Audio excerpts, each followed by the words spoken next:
राजनीतिक दल अरविंद केजरीवाल जी की इस मुहिम में, आम आदमी पार्टी की इस मुहिम में जुड़ते जा रहे हैं। और ये जो गैर लोकतांत्रिक, असंवैधानिक अध्यादेश केंद्र में बैठी मोदी सरकार लाई है, उसे परास्त करने के लिए, ध्वस्त करने के लिए, निरस्त करने के लिए राज्यसभा के भीतर तमाम पार्टियां एकजुट होती जा रही हैं। और ये हमारा विश्वास है कि हम राज्यसभा में इस अध्यादेश को गिराएंगे, इसे निरस्त करेंगे। ये अध्यादेश दिल्ली में चुनी हुई सरकार को शक्तिहीन करने के लिए, नपुंसक बनाने के लिए लाया गया है। और ये प्रयोग भारतीय जनता पार्टी ने दिल्ली में अवश्य किया है, लेकिन अगर दिल्ली में यह प्रयोग सफल हो जाता है तो बीजेपी का इरादा है कि इस अध्यादेश के माध्यम से और इस प्रकार के कानून लाकर देश की तमाम गैर भाजपा सरकारों को शक्तिहीन करो, निरस्त करो और नपुंसक बनाओ। इसीलिए तमाम पार्टियां साथ आती जा रही हैं। ये लड़ाई किसी एक व्यक्ति विशेष को सत्ता दिलाने की नहीं है, ये लड़ाई देश में लोकतंत्र को और संविधान को बचाने की है। और तमाम लोग जो भारत माता से स्नेह करते हैं, जो भारत के संविधान में विश्वास रखते हैं, वो एक झंडे तले आते जा रहे हैं। उनका लक्ष्य है कि इस अध्यादेश को हराया जाए, गिराया जाए और भारतीय जनता पार्टी को एक सबक सिखाया जाए। और मैं अंत में कहूंगा, अगर तमाम पार्टियां मिलकर राज्यसभा के पटल पर इस अध्यादेश को ध्वस्त कर देती हैं, इसे गिरा देती हैं, तो ये 2024 की एक तमाम राजनीतिक दलों की एकता के लिए भी एक बहुत बड़ा संदेश के तौर पर काम करेगा।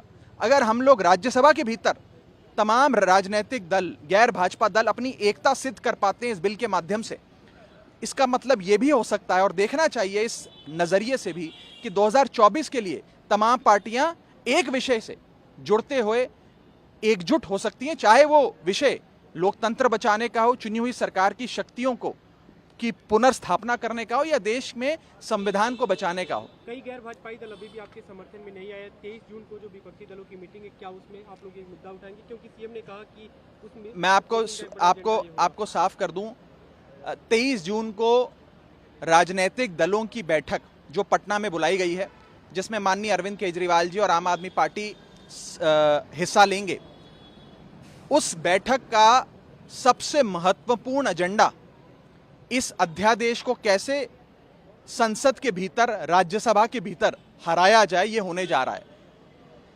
तमाम राजनीतिक पार्टियां इस देश की आज दो खेमों में बंटती जा रही हैं।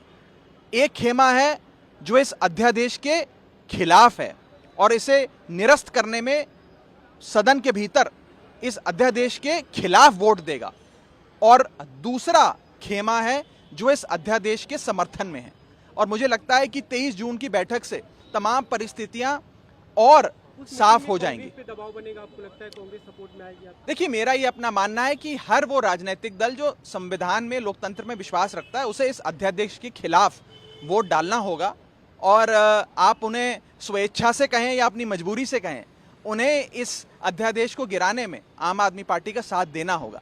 और मैं अंत में इतना कह दूं बस कि ये अध्यादेश राज्यसभा के भीतर जब आएगा, आप उस चुनौती को 2024 के सेमीफाइनल की चुनौती के तौर पर भी देख सकते हैं। एक अंतिम सवाल, जो तमिलनाडु के एक मंत्री के खिलाफ कार्रवाई की गई है, आम आदमी पार्टी ने स्टेटमेंट इशू किया, अरविंद केजरीवाल ने भी उसकी मुखालफत की, आप कैसे देखते हैं? देखिए, तमिलनाडु सरकार की ऊर्जा मंत्री पे जिस प्रकार से इन्फोर्समेंट डायरेक्टरेट की रेड हुई और जिस अमानवीय तरीके से, इनह्यूमन तरीके से उन्हें गिरफ्तार किया गया है, उसकी आम आदमी पार्टी घोर निंदा करती है। और भारतीय जनता पार्टी को एक हिदायत देना चाहती है कि विपक्ष के नेताओं पर ईडी, सीबीआई छोड़कर, अगर आपको लगता है कि आप विपक्ष समाप्त कर देंगे या उन राज्यों में खूब वोट बटोर लेंगे, तो आपको बिल्कुल गलत लगता है। आज से पहले, भारतीय जनता पार्टी का युग आने से पहले, जब ईडी और सीबीआई किसी शख्स पर रेड किया करती थी, तो जनता सोचती थी कि जरूर इस शख्स ने कोई गंदा काम किया होगा, गलत काम किया होगा, गलत आदमी होगा, तभी उस पर ईडी, सीबीआई की रेड हुई। लेकिन आज के भाजपा के दौर में जब ईडी, सीबीआई किसी पे रेड करती है, तो लोग सोचते हैं कि जरूर जिस शख्स पे रेड हुई है, ये अच्छा आदमी होगा, इसने समाज के लिए कोई अच्छा काम किया होगा, लोकप्रिय शख्स होगा, तभी बीजेपी को उससे डर लगता है और बीजेपी ने ईडी, सीबीआई छोड़कर उस पर रेड करी है। ये धारणा जो लोगों के बीच बदली है, ये बदलती हुई धारणा बीजेपी की एजेंसियों की, कार्य प्रणाली पर एक बहुत बड़ा प्रश्न चिन्ह खड़ी करती है। आज बीजेपी इन एजेंसियों को अपने फ्रंटल यूनिट की तरह चला रही है। मैं बीजेपी को कहना चाहता हूं कि लोगों का विश्वास इन एजेंसियों से उठता जा रहा है, लोगों का विश्वास आपकी पार्टी से भी उठता जा रहा है। इन ईडी और सीबीआई के जो दुरुपयोग है इसे बंद करिए, चुनावी मैदान में आकर विपक्षी दलों से चुनाव लड़िए। ईडी सीबीआई के सहारे ना चुनाव लड़े जाते हैं, ना चुनाव जीते जाते हैं।